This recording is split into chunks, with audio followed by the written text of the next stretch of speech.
اللہ تعالیٰ نے مسلمانوں کے لیے عید کا دن خوشی اور رونق کے لیے بنایا ہے۔ مسلمان اس میں ایک دوسرے سے ملتے ہیں، ملاقات کے لیے جاتے ہیں۔ مسلمانوں کے لیے سال میں 2 عیدیں ہیں، عید الفطر جو کہ رمضان کے روزوں کے بعد آتی ہے، عید الاضحیٰ جو کہ وقوف عرفہ کے بعد آتی ہے۔ نبی صلی اللہ علیہ وسلم نے عید کے آداب سکھائے ہیں۔ نمبر 1، عید کے تمام امور میں نبی صلی اللہ علیہ وسلم کی سنت کی پیروی کی خالص نیت کرنی چاہیے۔ مثلا نماز کے لیے جاتے ہوئے، نماز ادا کرتے ہوئے، نیا لباس پہنتے ہوئے، رشتہ داروں سے ملاقات کرتے ہوئے، خوشی کا اظہار کرتے ہوئے، ہر مقام پر نیت کو خالص رکھنا ضروری ہے۔ اس سے ہمیں یہ بھی پتہ چل گیا کہ یہ کام ہے عید کے جن کو عید کے دن انجام دینا ہے، لیکن خالص نیت کے ساتھ۔ جو کام رہ جاتا ہے نا، وہ نیت کا اخلاص۔ جب نیت درست نہیں ہوتی تو عمل بھی درست نہیں ہوتا، اس لیے سب سے زیادہ نیت کی طرف توجہ کرنے کی ضرورت ہے۔ دوسری بات ہے، عید کے دن غسل کرنا چاہیے۔ تمام مسلمانوں کے درمیان جانے کے لیے غسل کرنے میں بڑی حکمت ہے۔ اس کی وجہ سے جسم کی بو دور ہوتی ہے اور اچھی خوشبو آتی ہے۔ متا کی روایت والیوم 1 پیج 177 پر ہے، کتاب العیدین میں ہے۔ تیسری بات ہے، خوشبو لگانی چاہیے۔ صفائی اور نظافت کی انتہا خوشبو پر ہوتی ہے۔ آپ جب تیار ہوتے ہیں آخری کام کیا کرتے ہیں؟ تو انتہا ہمیشہ خوشبو پر ہی ہوتی ہے۔ اس سے انسان کو سکون نصیب ہوتا ہے۔ عید کے دن بہترین خوشبو لگانی چاہیے۔ خوشبو لگا کر انسان کو یوں لگتا ہے کہ اب ساری تیاری مکمل ہو گئی، لیکن خواتین کو بہت احتیاط کرنے کی ضرورت ہے، کیونکہ ان کی خوشبو کسی مرد تک نہیں پہنچنی چاہیے۔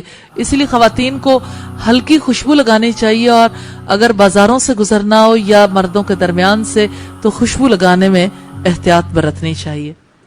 چوتھی بات ہے، انسان استطاعت رکھتا ہو تو اسے عید کے دن نئے کپڑے پہننے چاہیے۔ اس سے اللہ تعالیٰ کی نعمت کا اظہار ہوتا ہے اور عید کی خوشی پر اظہار مسرت بھی۔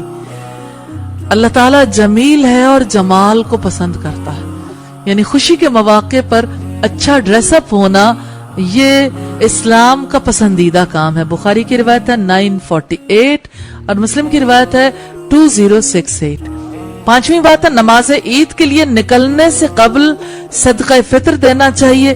رمضان کی کمی کو پورا کرنے اور فقراء اور محتاجوں کے دلوں میں خوشی داخل کرنے کے لیے اس دن میں زکوٰۃ فطر کا حکم دیا گیا ہے۔ بخاری کی روایت ہے 1509 اور مسلم کی روایت ہے 2588۔ چھٹا ادب ہے، عید الفطر میں گھر سے نکلنے سے پہلے کھجوریں کھانی چاہیے۔ ہمارے ہاں صرف میٹھا کہا جاتا ہے، پھر سوئیاں کھائی جاتی ہیں۔ سوئیاں اور کھجوروں میں بڑا فرق ہوتا ہے، اور سوئیوں میں کھجوریں بھی ڈال لی جاتی ہیں جو کسی کا کھانے کو دل نہیں کرتا، یعنی وہ کھجوریں دودھ میں پہلے پکائی جاتی ہیں، شاید کوئی بچہ کھا لے۔ بچے تو بچے، بڑے بھی کھاتے ہوئے گھبراتے ہیں کیونکہ میٹھا بہت ہو جاتا ہے۔ تو کھجوریں اصلی روپ میں ہی کھانی چاہیے، رسول اللہ صلی اللہ علیہ وسلم کی سنت ہے، اور کتنا کام آسان ہو جاتا ہے۔ مثال کے طور پر عید پر جانے سے پہلے صرف آپ کھجوریں کھا لیں، عورتوں کو بھی مشقت نہ کرنی پڑے، صبح اٹھ کے پہلے کھلاؤ، گھر سنبھالو اور جاؤ ہی نہیں، پھر عورتیں گھر سنبھالنے کے لیے گھر ہی رہ جاتی ہیں۔ یہ بخاری کی روایت 953 سے پتہ چلتا ہے۔ اور ساتواں ادب ہے، عید الاضحیٰ میں قربانی سے پہلے کچھ نہ کھانا سنت ہے۔ ترمذی کی روایت ہے 542 نمبر پر۔ بہت آسانی ہے خواتین کے لیے، کچھ بھی نہ بنائیں، کیونکہ کچھ کھانا ہی نہیں، سنت نہیں ہے نا۔ عید الاضحیٰ پہ کچھ کھا کے جانا سنت نہیں ہے۔ قربانی کرنے والے کے لیے سنت ہے کہ اپنی قربانی کے گوشت میں سے کھائے۔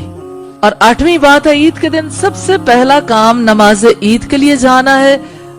عید الاضحیٰ میں قربانی عید کی نماز سے واپس آنے کے بعد کی جاتی، بخاری کی روایت 968 سے پتہ چلتا ہے۔ نویں بات ہے، نماز عید کے لیے پیدل جانا سنت ہے، ابن ماجہ کی روایت ہے 1300، ترمذی کی روایت ہے 530 نمبر۔ 10واں ادب ہے، نماز عید کے لیے ایک راستے سے جانا اور دوسرے سے واپس آنا چاہیے، بخاری کی روایت ہے 986 اور ابن ماجہ کی روایت ہے 1301۔ 11واں ادب ہے، عورتوں کو عید کی نماز میں لے کر جانا چاہیے، بخاری کی روایت ہے 974 اور مسلم کی 2054۔